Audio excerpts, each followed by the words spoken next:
So welcome to Adolescents, Development Issues and Behavior. This workshop is brought to you by the Northeast Caribbean Addiction Technology Transfer Center.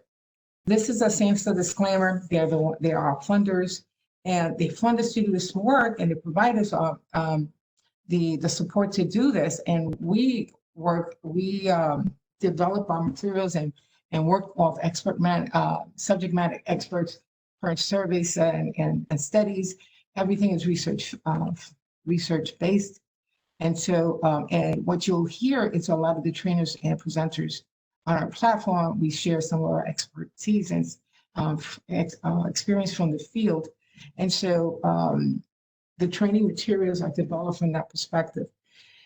This is the principal investigator on this grant is Michael Chappell. So the purpose of the SAMHSA's Technology Transfer Centers, and there are various levels of this, we provide the specialized behavioral health and primary healthcare workforce support. And so that's for folks who work with substance use disorders and mental health prevention, treatment, recovery support services. We want to help support you in facilitating effective practices and best practices in these various disciplines. And so there are 10 regional centers, and we're all over the country. We are a free resource. And a lot of times when regions need special technical assistance, we work out those details very specifically. So these 10 regions are like this. We are Region 2. And so this is what you see here in the yellow. So we cover New York, New Jersey. Our partners also, we partner with our colleagues out in Puerto Rico, so also cover Puerto Rico and the Virgin Islands. But this is the regional centers funded by SAMHSA under the TTCs. And so we're everywhere. And so these various disciplines tend to overlap. And so there is very much is intersectionality with a lot of issues. And so these are what the TTCs focus on. The goal today, for the while that we have left, is to actually a few. And so this is a bit fundamental in nature because I do have two webinars to facilitate, and one is going to build on another. Today, we're going to speak to adolescent growth and development tasks, and that behavior correlates, which specific behavior that is related to the development stage that an adolescent may be in. We'll think about some strategies and tools and ways to address, identify problem behavior. But essentially, we're here because we want to be able to understand how to support healthy youth development. And so, one of the things, one of the things that we might consider, and this comes from youth.gov, which is really a website that is focused just on adolescents and supporting healthy adolescent development. And it's run by the Department of Health and Human Services. So 5 essentials for healthy adolescents. You want to consider positive connections with supportive people is essential. While they are developing, the folks around them, the experiences and their environment are the biggest influencers and to their thinking, to their cognitive process that will evolve. So positive connections is like a protective factor. So this is particularly healthy for folks who, to have safe or stable and nurturing relationships.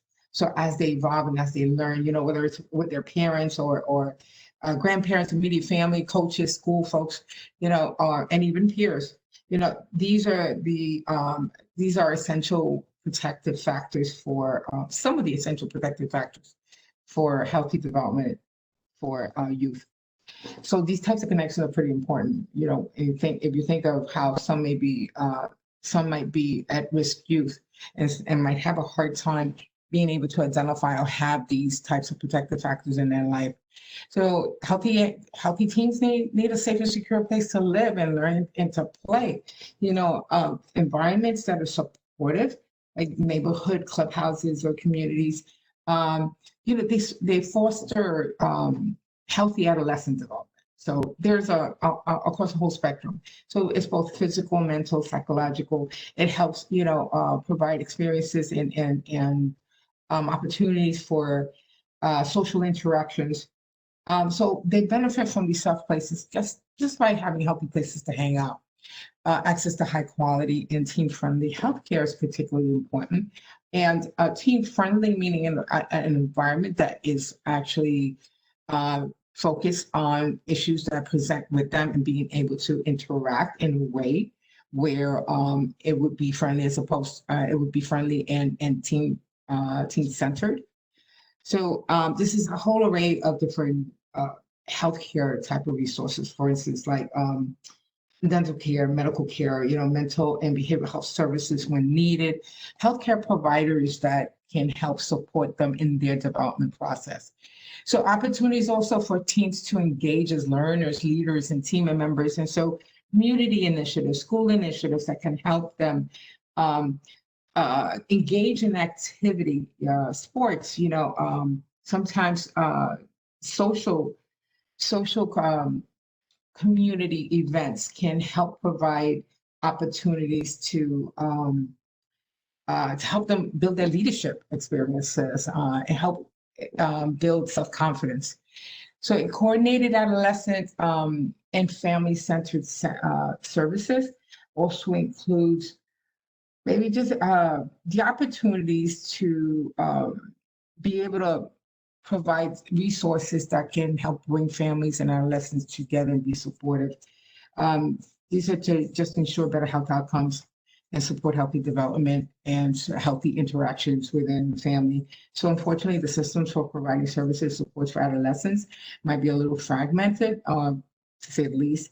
But the idea is to provide some type of integrated approach to fostering health development among adolescents. So I wanted to run this by you. I want you to think about it because when we think about healthy development, this is all well and good and this is all nice. But then you have situations that you come across that it's maybe very difficult to understand. So Kevin is, now I want you to consider this and I'm going to ask you a question about this. Kevin is 15 years old and pretty much keeps to himself at home, spending time in his room when he does schoolwork. One day he promised to go home directly after school so that he could sit with his younger brother who's nursing a cold while his mother attends a medical appointment. On the way, Kevin walks by the basketball courts where his friends are watching a game. He greets them, and while he lingers talking, he begins to play with some weights the players had on the side court. Kevin at one point is flexing a dumbbell and joking when he turns his face and hits his own mouth with the weight, cracking his front tooth. Now, his friends heard the noise and warned him of the broken tooth, and Kevin couldn't believe that he just did that. Even worse, how is he going to tell his mother he's already a half hour late from stopping to say hi to his friends? And so this young man actually had every intention of following through and going home early just to take care of his younger brother so his mother can take care of the appointment. So you can use your chat box. What do you think his mother's reaction was?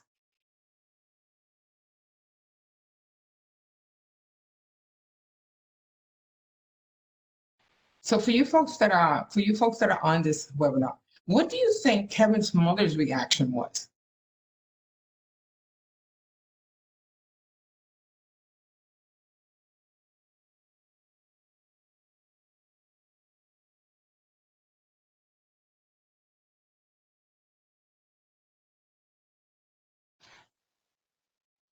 Oh, certainly. She would certainly be disappointed he didn't arrive on time, for sure. Yes, shock. And shock could be not just because he's late, but he actually did that to his front. He cracked his front tooth. Worried about his tooth. That's true. Sure.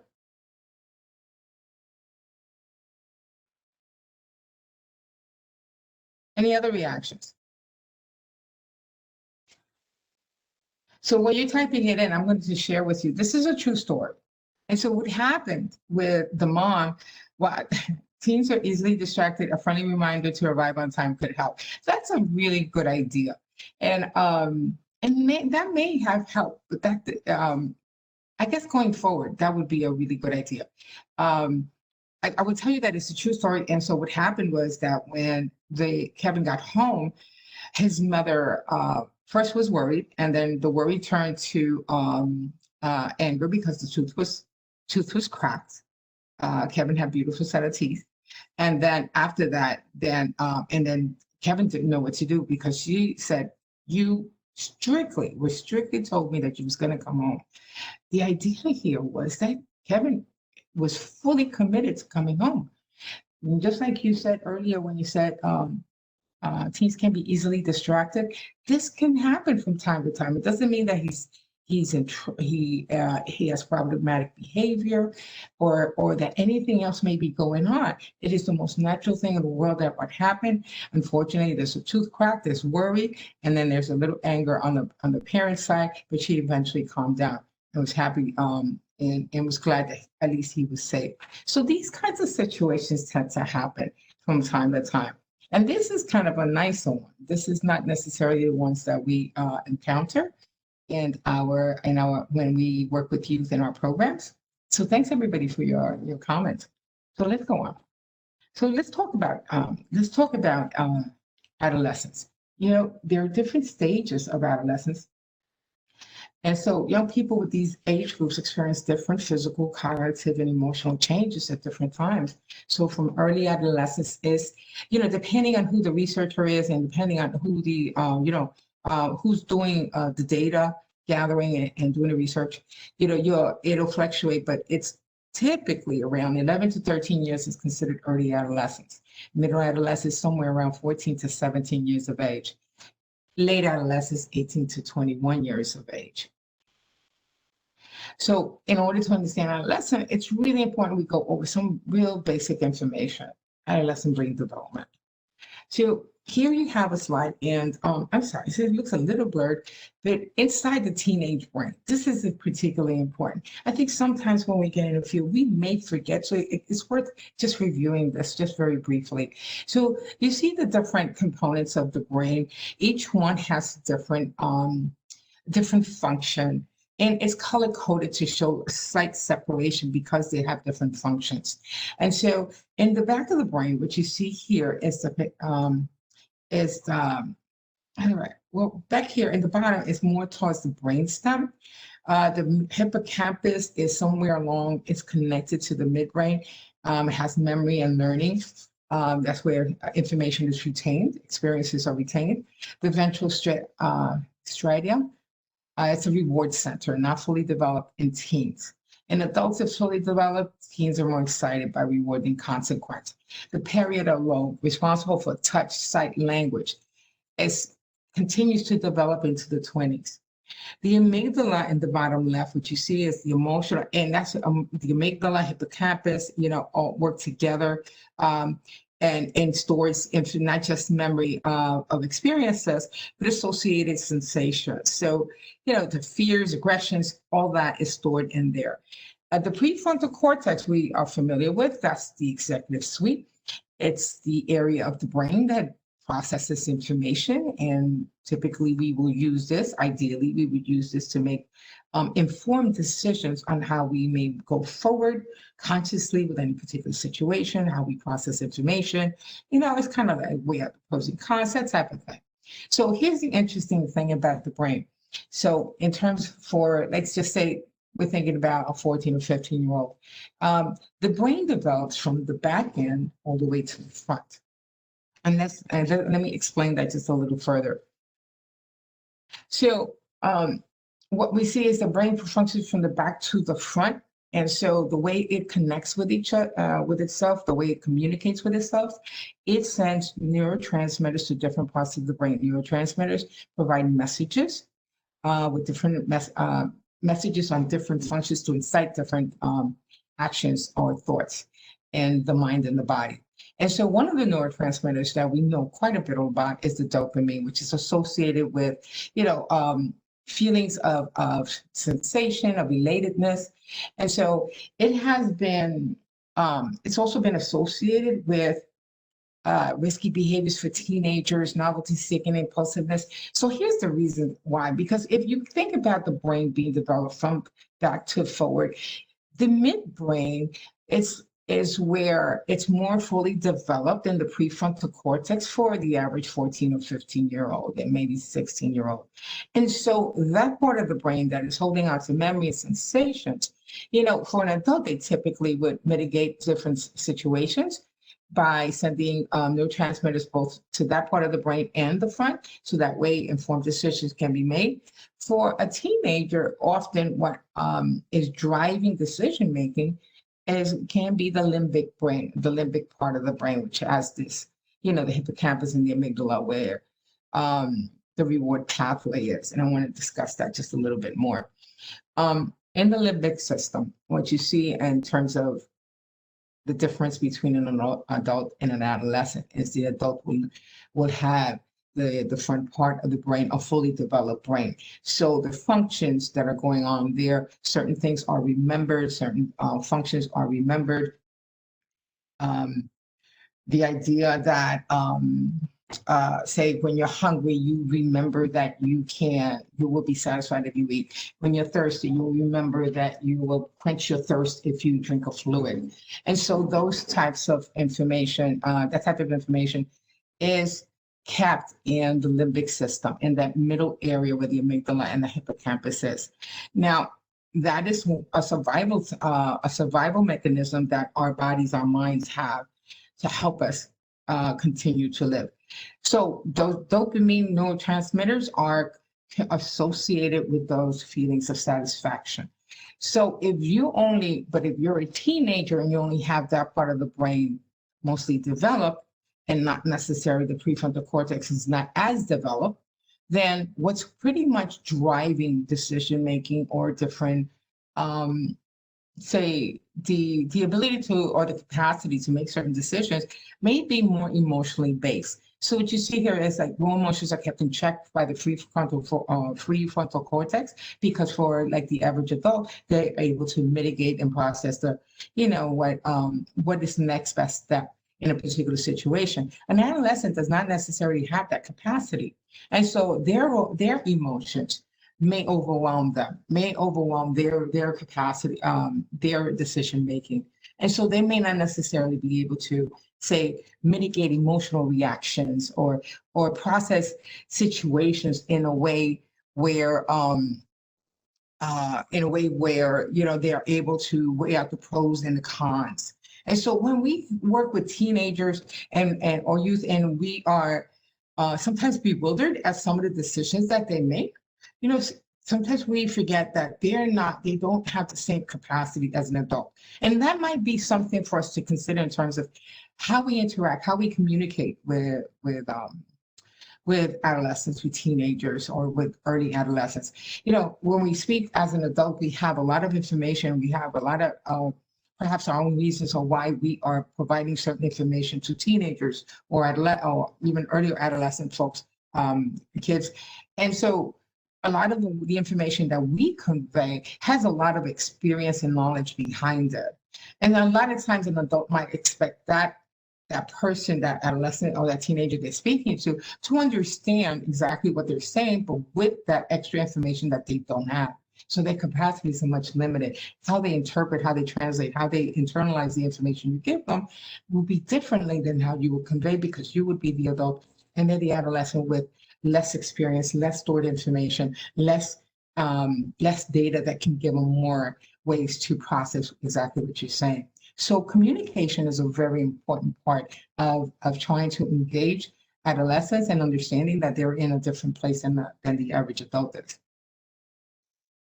So I want you to consider this. So here we have another case. So 16-year-old Cynthia had planned to be completely smashed at the school dance. She brought alcohol with her, despite knowing that she could be suspended if school staff found out. What happened was that Cynthia was caught with alcohol at the party and was suspended pending an investigation. So according to Cynthia, when she was asked why she did that, knowing that it was a risk and she could get suspended, which she did, she said it seemed like too much of a fun idea to turn down at the time. So this is one of those situations where risk and reward comes up. So the reward pathway, thinking about the sensation of an idea of what can potentially be a moment of relatedness, a rush opportunity. And so it speaks to risky behavior that a teenager might take, not necessarily having the capacity or being able to use a process of long-term consequential thinking. And so risk and reward, this is something that happens quite a bit with some of our teenagers. And so understanding that their capacities limit is really important. And so behind that, you know what happens, adolescents are more likely to act on impulse. They're more impulsive. They are less likely to think before they act. These are not, it's not impossible for them. Teenagers and youth, adolescents can make rational decisions. It's just a matter of they do have the capacity to learn how to do that, but the process is to learn. The idea is to learn it. A lot of them are more likely to misread or misinterpret social cues, and not necessarily understand how to process and deal with emotions. It's not just experience, but actually having skills in how to do that in a healthy way would be helpful, and many of them have yet to learn it. So adolescents are less likely to pause to consider maybe consequences of their actions, but they're more likely to get into accidents of all kinds behind the risky behavior, and get involved in fights even, or just react as supposed to respond. And I tend to think of response as an informed reaction. So they don't necessarily have the capacity. That's a learned skill that they need to learn, that they can be shown. They can engage in dangerous or risky behavior, sometimes just to rush. I remember I am a New Yorker, and being a New Yorker, I used to see back in the day, and when you understand what I mean back in the day, it was a while back. It was a time I used to see kids either roller skating or being on those roller boards and grabbing onto the back of the buses in certain communities in the city. And there was a rush behind kids doing that, and quite a few got hurt, but there was a dare and a rush that prompted them to engage in that type of behavior just because it would be fun for the moment. And so this kind of thinking, this kind of behavior, encourages us to remind ourselves about their brain development, the developmental stage, and the capacity they may be that is limiting that they may be at a particular time. So genes and environment are also other influences of development. Both nature and nurture influence brain development. So genetics may play a role. There are some characteristics that folks have that end up as adult growing that can be even more obvious, where some folks are more, a person might have a tendency to be a little reserved, maybe a little bit more introverted. Other folks might be more outgoing, a lot more friendly. Some of this is based on genetics. So an intersectionality between this family environment, community environment, there's an array of different influences that has an impact on development. So events and circumstances during infancy and childhood can also have a powerful impact. So we talked about genetic predispositions, but these can also lead to pathways of resilience that we want to speak, which I'll speak on in a minute. So some of the behavior characteristics, and you folks can tell me if this is part of what you have experienced with some of your young patients and clients in your work. And so let's just talk about, so there's a situation where a person is dumped by a partner, say maybe their first love that a teenager has, and they break up, and then it feels like it's the end of the world, or they behave like it's the end of the world. And then consequent behavior might be to act out in a particular way, not having necessarily healthy coping skills, maybe drinking to excess. Sometimes some of these situations is what leads to some of this problematic behavior. Maybe being bullied at work, at school rather, and being embarrassed because people are looking on. It makes can help a youth feel even more unsupportive and more introverted, and maybe they don't have the ability or have learned the skill set to be able to speak for themselves. Often we have learned about being able to be at a party with other kids and feeling the pressure a teenager feeling the pressure of engaging in activities just because other kids are doing it. So I remember going to Long Island one time working with an organization, and these social workers there were telling me about at that time they were going through there were certain house parties were being busted in the area. Sorry for lack of a better term. They so these kids were actually drinking heavily and engaging in unsolicited sex. They were just getting being pressured into doing things they don't normally want to do, because if they don't do it, then they wouldn't be accepted and they wouldn't be liked by their peers and everyone else who's doing that was the type of thinking that was pressuring them into engaging in these kind of behaviors. And so being as an adult, you might consider that you may have the skill sets to be able to say no, or to not put yourself in situations, or not allow someone around you to influence your thinking, ideally. But for a teenager, that is especially difficult at times, and depending on your teenager. So think about stages of development. So in terms of stages, they physical, cognitive, and social emotional changes, they occur over 3 stages of adolescent development. And there are different things that go on. This is really a good slide for this. Early adolescence includes, the puberty stage where a body hair starts to grow and perspiration starts to grow. The skin gets a little oily, and they start to develop more voices change. The girls start to develop breasts, and their menstruation may start around this age, typically around this age range, rather. Boys do tend to develop a little later than girls, but their voice do deepen. The testes start to grow. They have different physical growth gains by weight, in terms of sexual interest, in terms of feeling like they're growing, also feeling like, well, now that their body's developing, they're growing. So there's a cognitive part to this too. The capacity for abstract thought, more interested in the present with limited thought to the future. More that it's about now, to tomorrow doesn't really exist. But there is an opportunity for moral thinking, for that's deep into intellectualize things a little bit more. There's also social and emotional development. So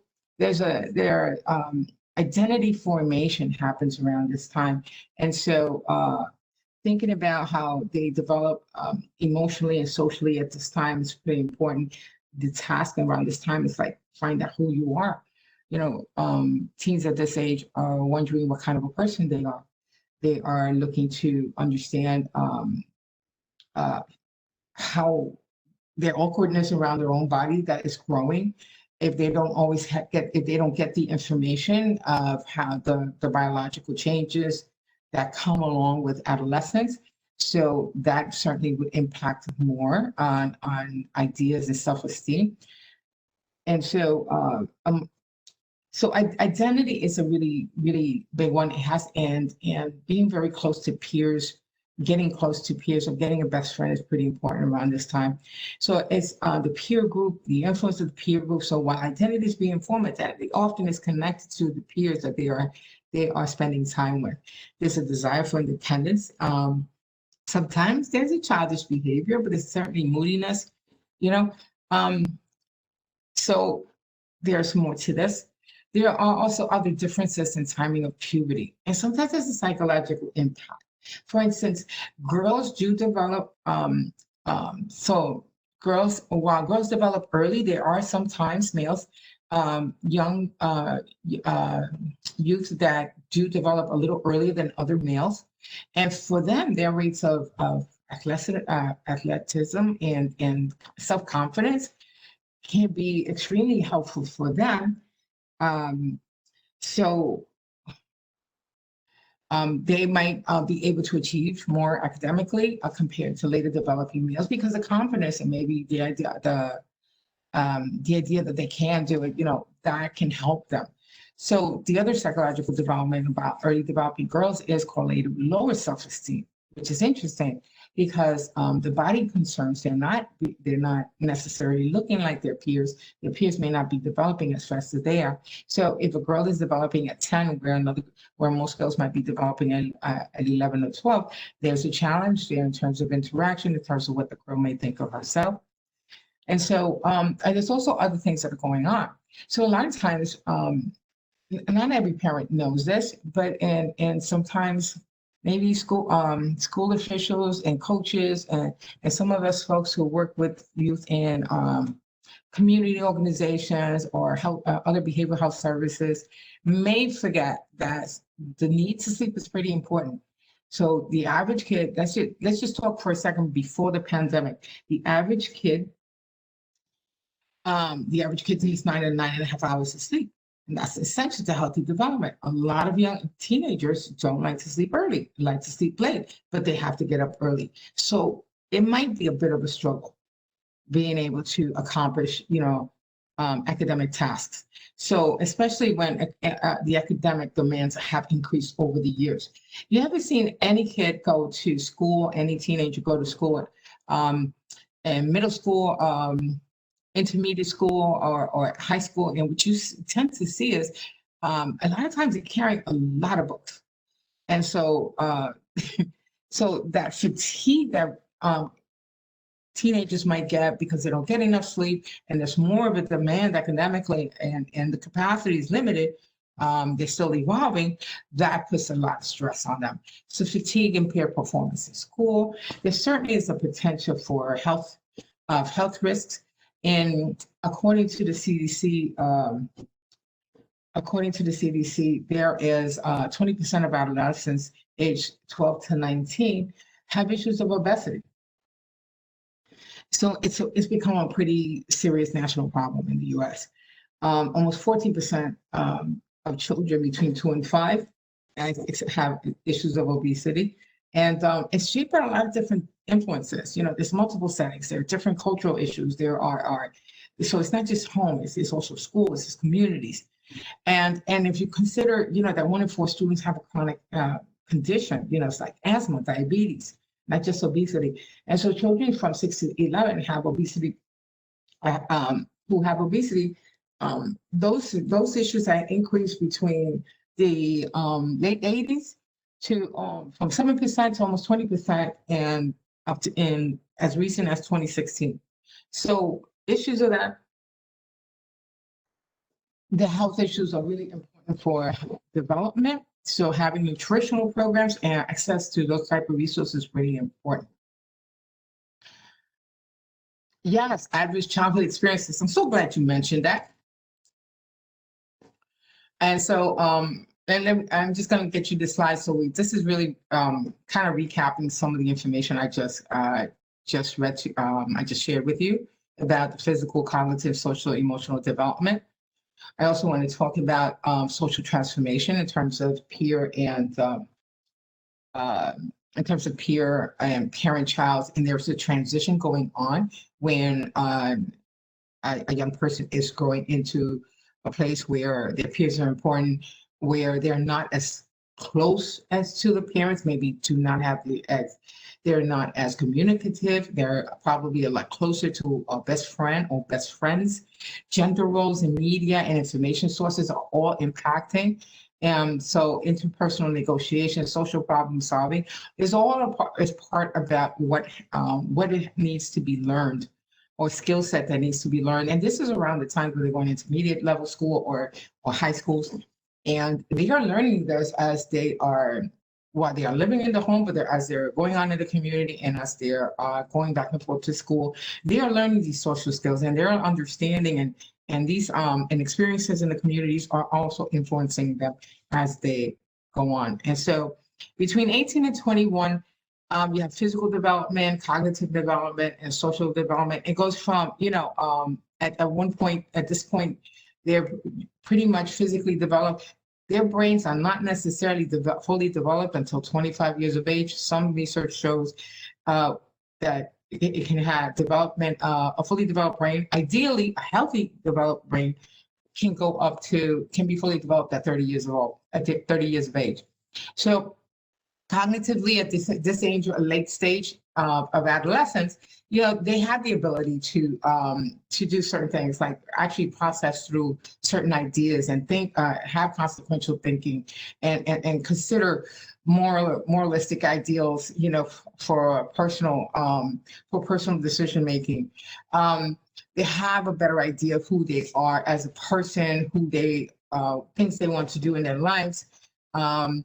Some of their relationships are more have more substance in terms of how it relates to, say, younger years, and say social and cultural traditions might be of importance, because that might be a big influence in terms of family and community.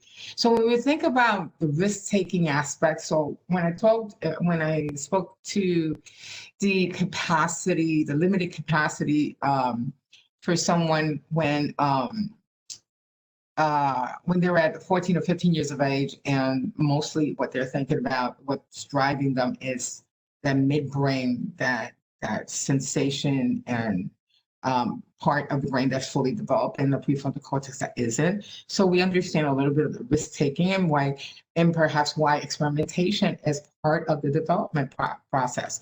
The experiment, with using substances, with having a drink, with maybe being sexually active. So David here, let's talk about David for a second. David is a 14-year-old who's coming home late from school almost every day for the last several weeks. He's seen moody and distracted, and his parents had a difficult time engaging him in conversation.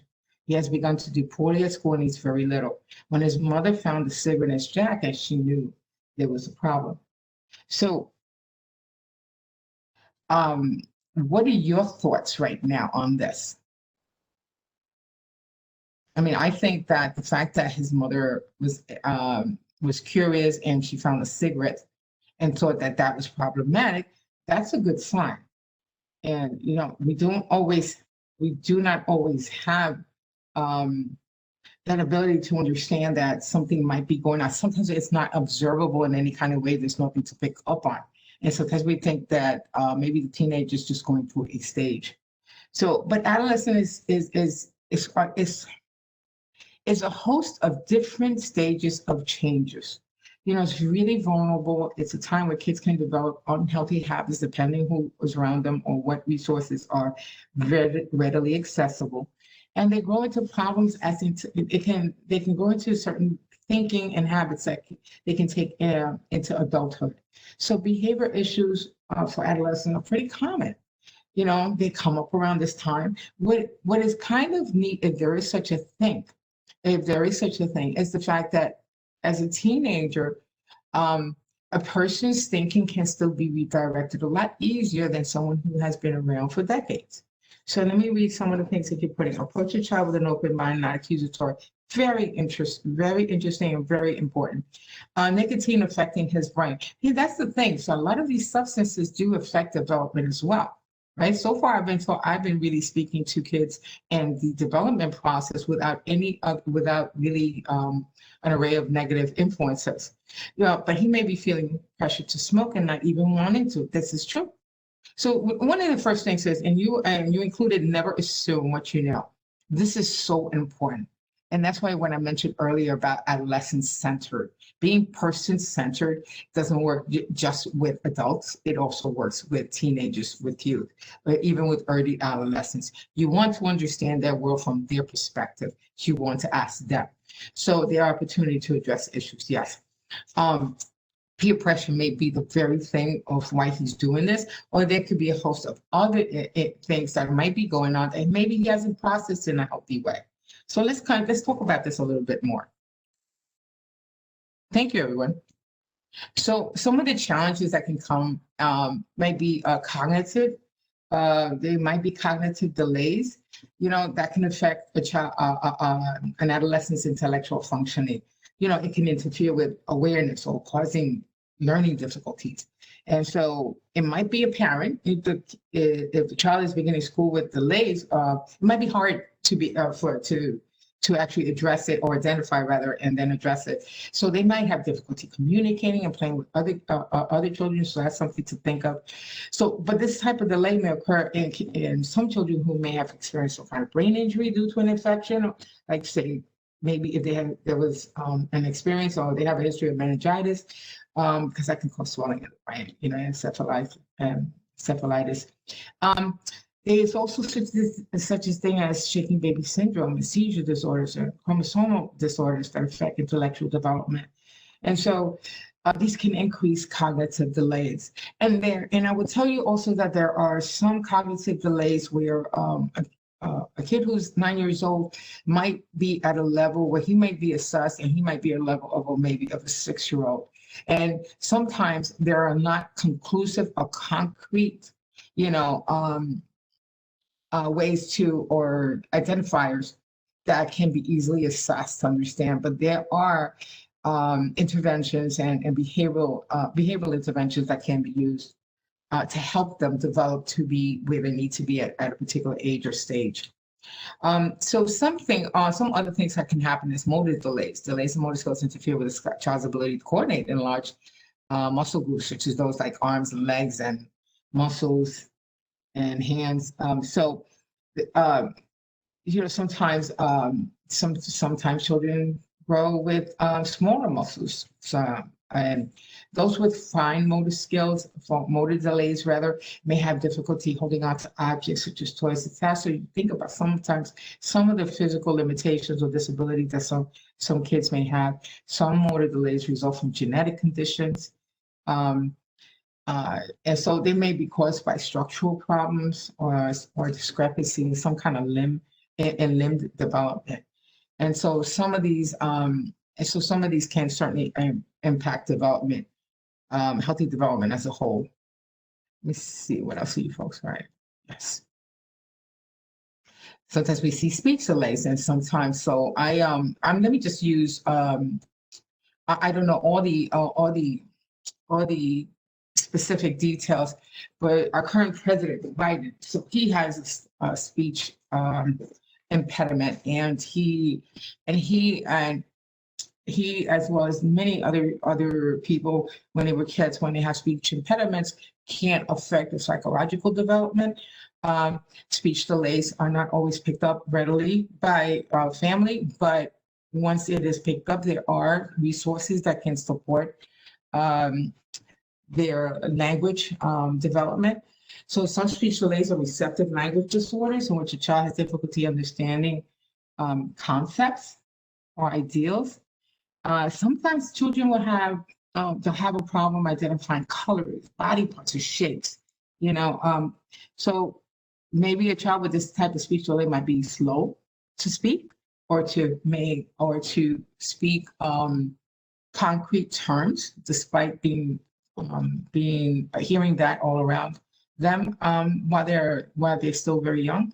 So other speech delays are caused by environmental factors such as lack of stimulation. And so folks who might keep their kids more less engaged in the public, that might be an impact, is that type of speech delay. The social emotional behavioral delays, neurobehavioral disorders such as autism spectrum disorder and attention deficit and hyperactivity disorder. These are not always readily screened and assessed and diagnosed early on. And so they often have a social emotional behavioral impact on their ability to interact with others and to develop in what ideally would be a healthy way. And so it's common for children with developmental delays to have difficulty with social and emotional skills. So they may not be able to understand or pick up on social cues or initiate communication with others. It may be hard. You might find that there might be some young folks who are more prone to tantrums and take longer than other children to calm down. This behavior can be a signal that the child needs more support by modifying their learning skills and to be able to cope with social and emotional changes or challenges, rather. So a lot of cultural influences come from different places. They come from from the peer sets, sex and popular culture. Think about how impactful the social media is.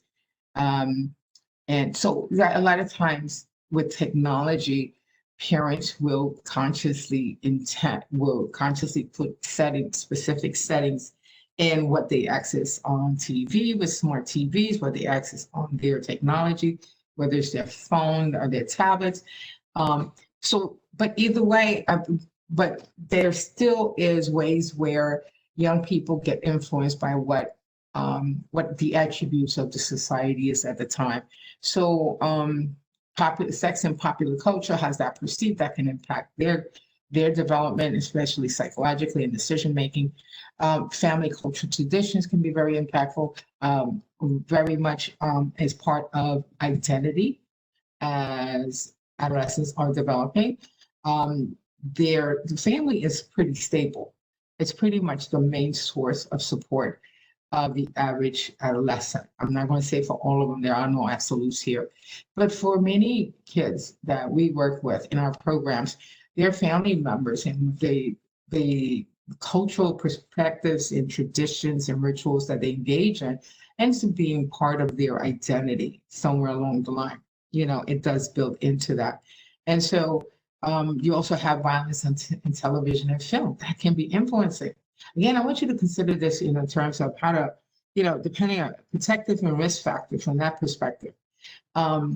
Bullying versus teasing, depending if the young person is an introverted type of person or more outgoing, can they speak up for themselves or maybe they can't? Social influencing, that a lot of young folks are have suffered cyberbullying.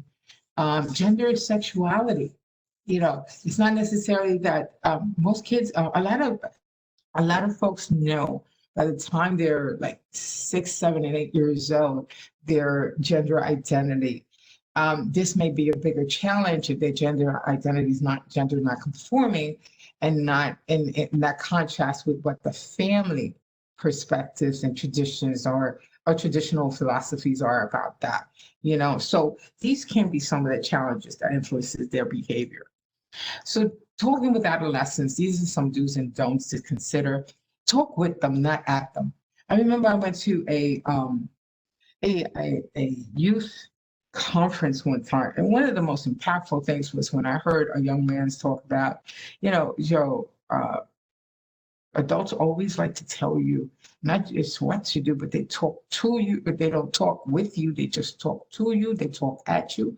They don't want to listen. They don't even ask what my thoughts are. And that's what I heard. And so we want to be able to talk with them, not at them. Just the same way we say person-centered for adults. We want to say that for teenagers and young adolescents as well.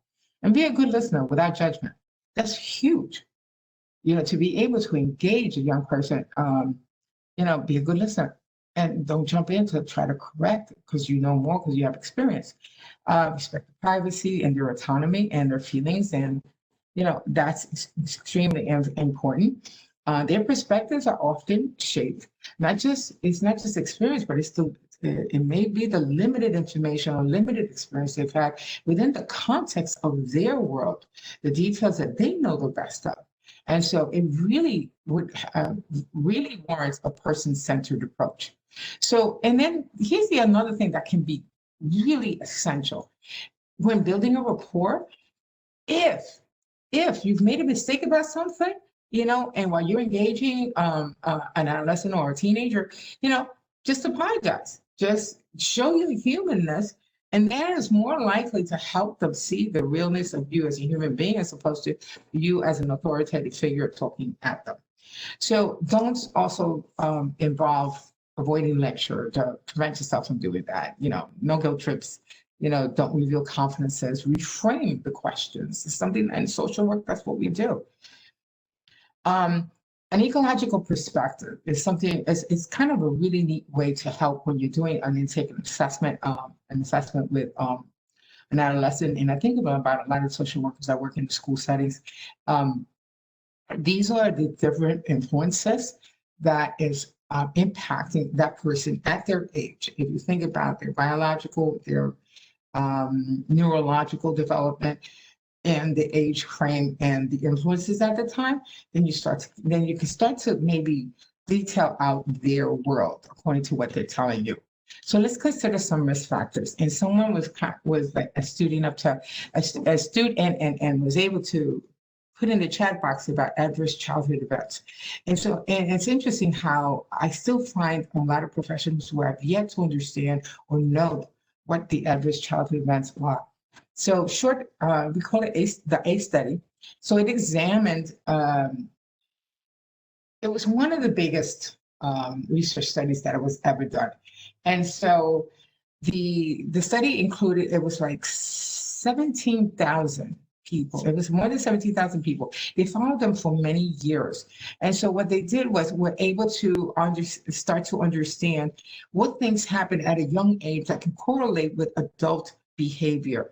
And so the more adverse childhood experiences a youth had, the more likely they would suffer a range of negative health and social outcomes during adulthood.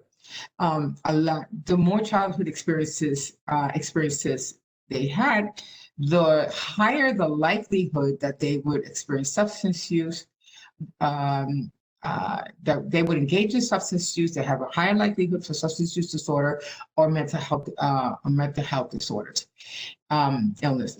And so they also had there was a correlation between the more childhood experiences, the more ACE they had in their lives, the more likely they would experience depression, more likely to try to commit suicide or smoke or have risky behavior that led to, STDs, sexually transmitted illnesses, or might translate somehow into impaired work performance. So the ACE study really informed us of how we can go forward in working with folks. So this is a really nice depiction of some of the outcomes of the studies. And so what it shows from the bottom to the top, it says here mechanisms by which adverse childhood experiences influence health and well-being through the lifespan. And so there are historical trauma, how that can impact generationally, social conditions, so that provides you context, that can help provide context of their world, include the adverse childhood experiences, and then you may have disrupted neural development. You may have disrupted or impaired social, emotional, and cognitive development. So health risk behaviors the adoption may be minimal, may not be as much, might be more likely to have social problems or disabilities, whether it's mental, physical, or combination of, more likely have mortality issues at an earlier time than the general population. So there was a correlation between yes, most of us have a number of these. Oh my goodness, isn't that true? So there was a correlation. The advantage there, though, the benefit there is that you're a professional in the behavioral health field, and we have information and resources, and we have information and know about resources that we can access, and we have the capacity to improve and address some of these issues. And so, which actually can help us in understanding how we can resource match, with our youth. A lot of our youth, a lot of this gets missed, stays under the radar. And so that's the biggest problem, is that it's either doesn't get diagnosed or gets misdiagnosed. And depending on certain groups or the kids who you're working with, on what programs and what opportunities there are to be able to assess a young person, and the experience of the professional, when it gets missed, then they can have a lot of these adulthood or later in life issues. But capturing it earlier on gives them opportunity for healthier development. So trauma impacts on child development and the causes is another way of also kind of derailing the ideal healthy patterns that neurocognitive processes have. So adaptations can look like behavioral problems, but in normal contexts, such as school, family environments, it might be the adaptation of certain issues that they are experiencing, that has not been necessarily clinically assessed, identified, or assessed. So the normal development process is interrupted, and teens might be examining internalizing or external symptoms and behaviors. And it may be a process, it may be a part of that. So when normal development process is interrupted, teens might exhibit these symptoms and behaviors. These are opportunities, these are our red flags to be able to perhaps engage them and be able to assess and perhaps address these issues. So development and behavioral screening tools, these are some of them. Let me see how much time I have. Okay, so these are some of the behavioral, these are some really great screening tools. And so I know a lot of us may be familiar with these. So you have some of these out, and there are more now. These, I put this together over a year ago, and I really should look to update this, but a lot of these tools are still commonly used. Different organizations will use certain specific ones. When I do adolescent screening, breach intervention, referral treatment, I like to use the CRAFT screener as really as one of the most updated, validated tools to be able to screen adolescents and be able to engage them in a conversation where they may be able to, modify their own behavior. But you have a lot of other screeners here for preventive services. You have the patient health questionnaire, the PHQ-9. A lot of us know it for and use it for adults, but you also have screens for adolescents. So these are some tools that you might refer to, and there I provided a link of the charts and where you can get more information on them. So I wanted to talk about risk and resilience. So behaviors are a symptom of something else happening. It could be neurological in basis, in nature rather, but it could be but you shouldn't just screen and assess biologically or neurologically. You have to assess other risk factors, what's going on in their world, and we don't know what factors might be impacting them in the family, within the community, within their peership or the school environment. So it could be an array or a combination of different things. And so here is one like really quick slide sheet that talks about protective factors and risk factors. And so when you look at this, you can consider that many situations might have a combination of these to varying degrees at different times. So when I was referring to when we assess the students or the teens, neurological, biological, from a clinical perspective, you want to include all the psychosocial areas, all those psychosocial domains. So these play a big part in any teenager's life. So protective factors, strong and positive family bonds. Matter of fact, we have, engaging families in treatment for kids who are in treatment, engaging the families and how to help, them using reframing techniques, how to help them, elevate the capacity to engage and support each other in healthier ways than they probably are. If you have other protective factors, so there are some teenagers are pretty have a family that are pretty specific and very clear about the behavioral conduct, and it's very much enforced. Some families may be a lot looser in that. Their performance in school, that's a huge identifier. If you have a certain pattern you've always seen with a particular teenager and they start to drop off in terms of their outcomes in school and their tests and their participation, and after school, if that starts to change, those are indicators. Those are really red flags that you want to look at. And so maybe how involved they are in religious organizations or other community organizations, or maybe they're no longer involved. Do they have that opportunity? Do those opportunities, those resources exist? So adoption of conventional norms about drug use. I'm going to rephrase that and say a lot of times it is considered the most normal thing in the world to smoke a joint and have a beer, because that's what they see family and close friends do. And these are not, and close friends of the family rather. It's not necessarily peership. Generations have changed quite a bit. And depending on the family structure and the world structure of that particular teenager, certain things look normal. So instead of having it as a protective factor, is strictly and information about why it's unhealthy to engage in substance use and how it can impact their development, it might be seen that normal, and that would turn a protective factor into a risk factor.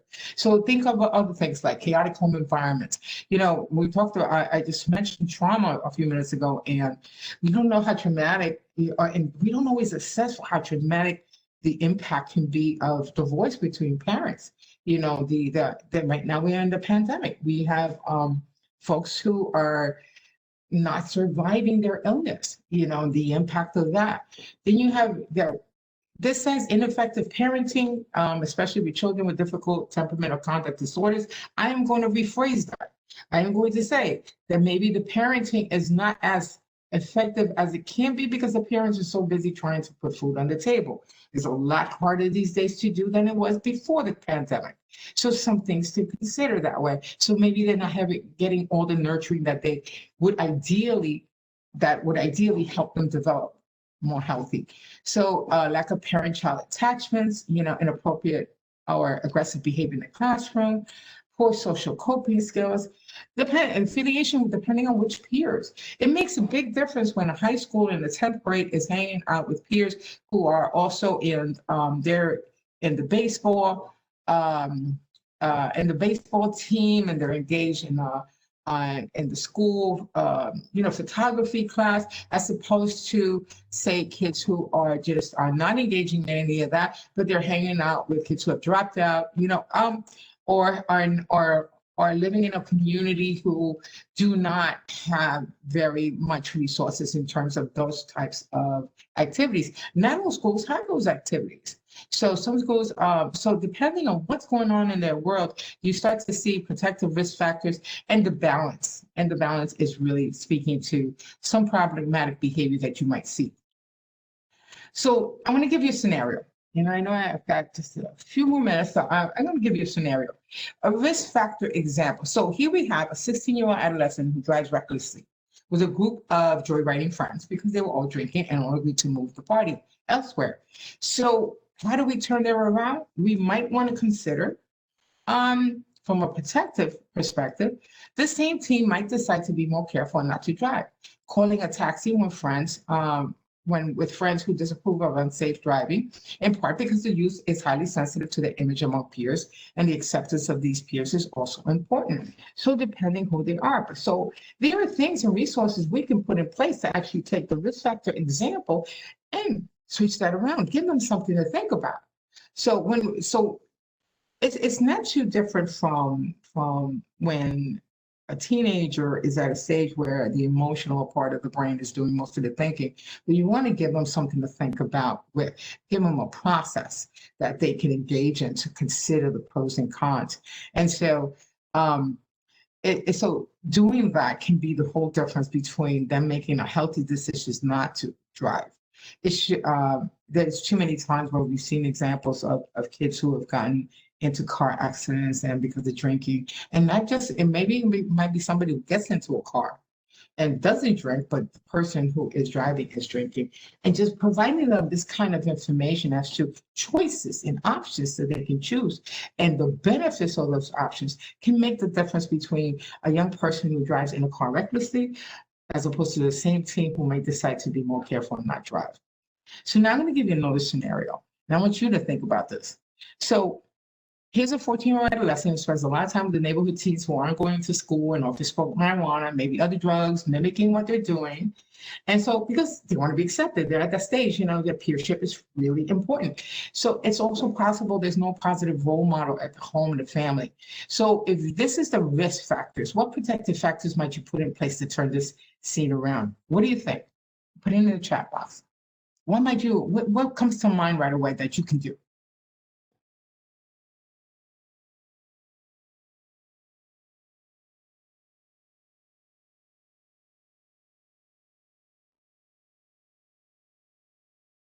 Think about this.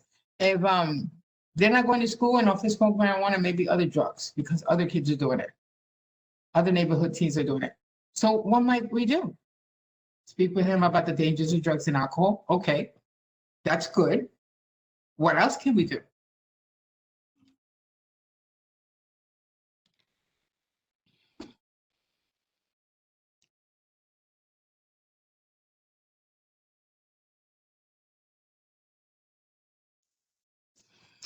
Do you folks have access to resources? Okay, speak with them about the impact it would have on his or her life.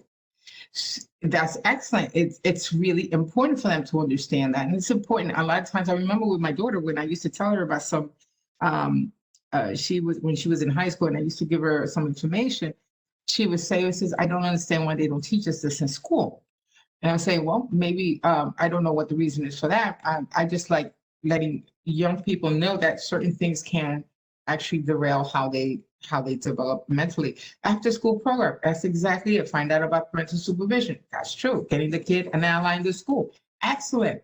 Find out what they love and doing and steer toward that. This is exactly right. I think it's essential that you provide information about what the substances do, but you also have the capacity to match them up to resources, engage them, and have them see other kids who are engaged doing other things that have nothing to do with alcohol and drugs. So it's great to tell them this is bad on you. You know, this doesn't work really well on you. This works really bad and can affect you for the rest of your life, or can affect your thinking right now.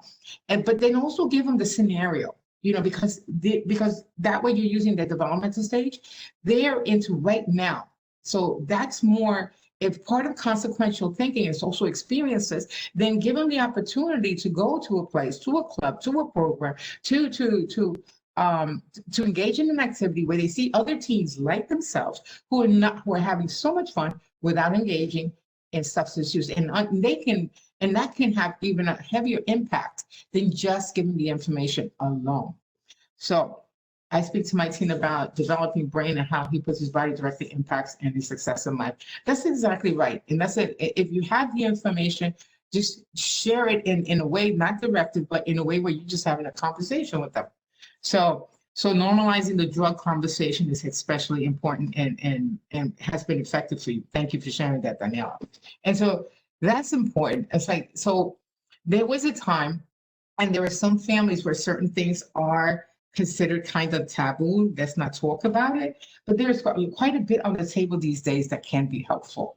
And so thank you for that. So the example I have is the same team can participate in different activities if they engage in after school initiatives, school clubs, hobbies. And even if they don't have after school, what is it with you as in the capacity that you serve in your programs where you're engaging this person?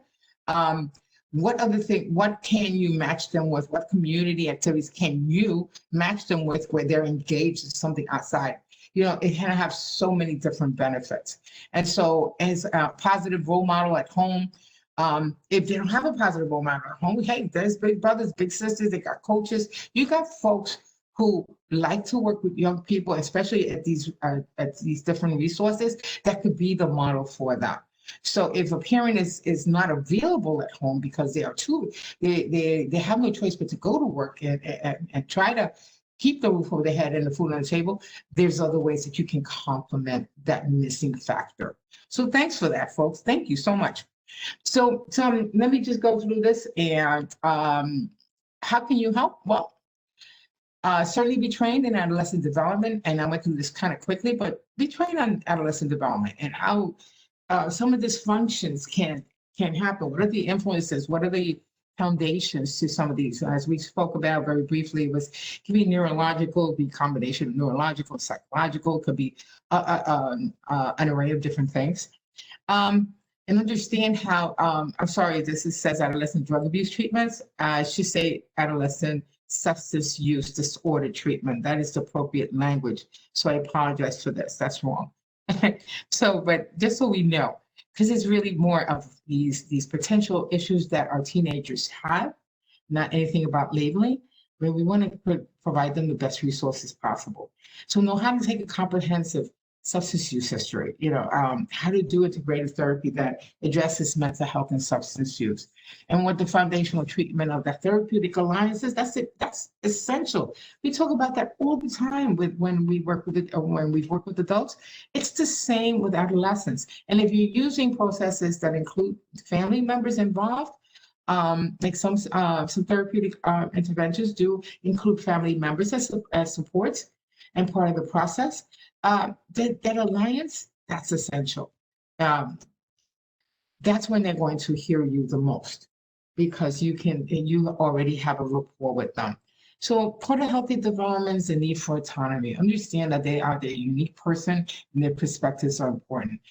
Their desire for privacy is huge. So they're knowing that that confidentiality is key. That's a big part of that. Um, I'm confidentiality is not just for adults; it's also for teenagers, and that can help open the door a little wider to be able for open communication. If they know if they know that the caveats are usually that unless they're going to hurt themselves or someone else. Other than that, if they know that their information they are trusting with you, they're feeling comfortable with you, and they're engaging in a conversation, they know it's not going to go anywhere. They're likely to be more forthcoming. So greater investment in their peers and also the need to try on different identities. So it's the most natural thing that they're very close to different peers, that they may behave kind of like their peers. Perhaps the identity formation process, they might be still trying to understand who they are and they may behave certain ways. So they might try on different things, and just to see is that real for them or not. And understand that there's physiological changes. They don't always understand it. The information is not always readily given or understood. Sometimes the physiological changes is understood because the peers tell them. So promote youth health by reducing obesity for risk for children, improving healthy food options and nutrition education in schools, or resources to provide that. I know the city, New York City, New Jersey have been providing resources to adjunct, the lack of resources that school have when their schools are closed. The pandemic has really challenged that process, and many community opportunities have risen to the occasion to provide food options, healthy nutrition options for kids. Improving physical education and physical activity, hugely important to get that to try to access resources or opportunities for them to be able to be more active. Preventing the use of all tobacco products. On Thursday, I'm going to speak extensively about the vaping and what that's looking like.